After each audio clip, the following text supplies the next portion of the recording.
Bitcoin has jumped to a new record high, crossing $125,000. That's the world's biggest cryptocurrency, touching 125,689 in Asian trading as investors have turned to it over worries of a prolonged US government shutdown. Now, this, beats its earlier records from August and comes as US stocks rise and more money flows into Bitcoin-based funds. Jasmeet, give us all of the details and why this is actually happening.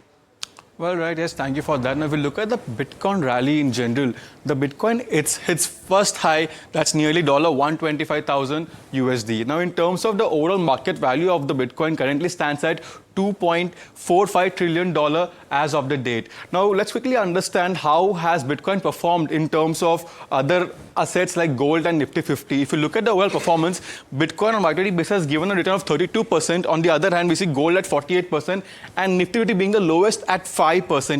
While over the next 5 years, if you look at the performance in the last 5 years, the Bitcoin at highest at 995%, while we again have gold at 109%, in line with the Nifty 50 at 109. We have seen recently the gold rally as well. Now, if you look at the overall performance in the month of October for Bitcoin going forward, if you look at the Bitcoin has given positive return 9 out of 10 times in the month of October. Now, here's the overall October return and the rally. Now, if you quickly understand what is fueling this and why is Bitcoin hitting all-time high going forward. Now, while if you look at the overall rally, the reason is institutional accumulation. We see a lot of institutional buyers have jumped into Bitcoin and they're accumulating Bitcoin going forward. While we also see that BlackRock alone holds over 65 billion in Bitcoin till date, while we also see corporate treasury investing their funds into Bitcoin. Well, that's something causing the rally.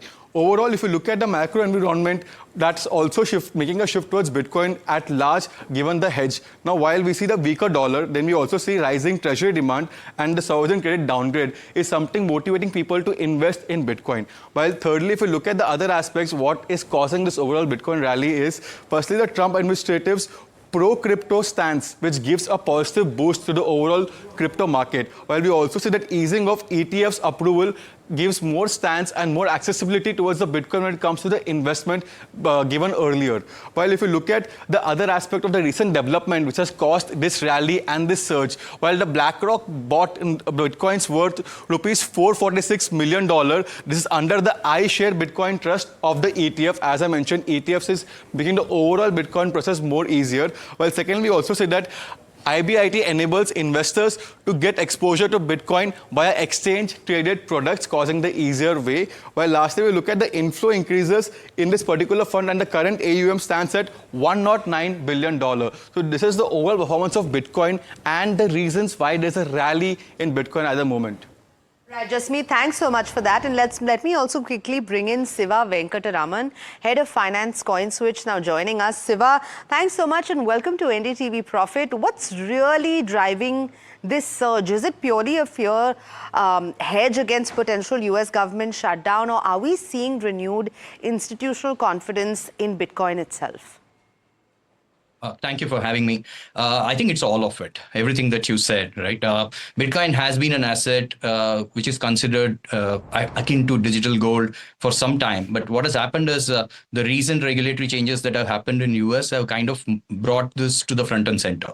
What used to be an asset of interest among a small cohort of people who were considered early adopters and all that has now become a mass force.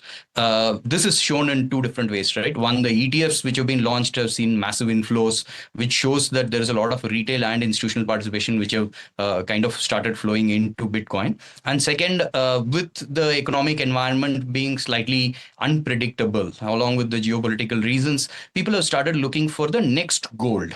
The gold itself has hit record highs as we speak, and people are looking for the next gold. Interestingly, yesterday, Morgan Stanley released a report which said Bitcoin could be the next gold. That is, they call it the digital gold. So all of this has kind of played very critical role in making sure that Bitcoin is where it is today. And there's a lot of expectation building around further increases in Bitcoin over the time. All right. But Siva, we've seen Bitcoin hit record highs before and then tumble just as quickly. So what is making this rally different? Or are we looking at, would you say, another short-lived spike?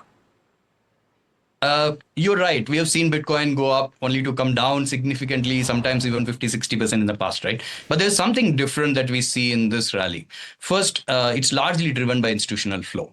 And as you know, institutions typically have a longer holding period, and they make decisions slower when they move decisively and also hold on to it for longer period unless the factors that cause those decisions change.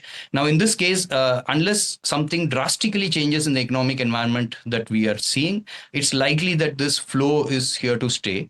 And hence the major crashes, what we call the pump and dump that used to happen in the past, don't seem to be likely to happen this time. Right. So now with it soaring past, 125,000, how do you think Indian investors should be thinking about exposure right now? Is this a moment to enter or a time to stay cautious given all of the volatility? Yeah, this was a question we asked when it was 30,000, 40,000, 100,000. Now we are asking the same question as 125. We don't know if we'll be asking it again at 200 or 250, right? See, quite frankly, nobody knows what is the peak that it could hit.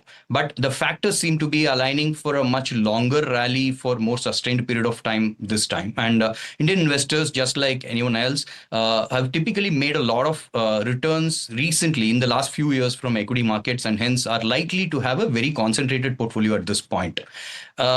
Yesterday, Morgan Stanley said 2 to 4% of your assets should be diversified into Bitcoin. We can probably say a similar approach for Indian investors would also be advised.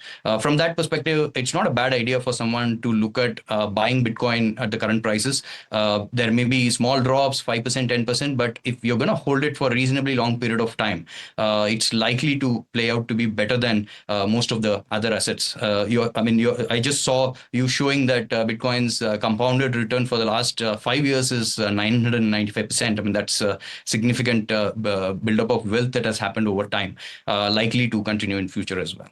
Right. Siva, thank you so much for that, that great insight. And of course, we'll continue to track this and hope that there's not too much volatility. So thanks so much for speaking with us. Thank you. Now, a bunch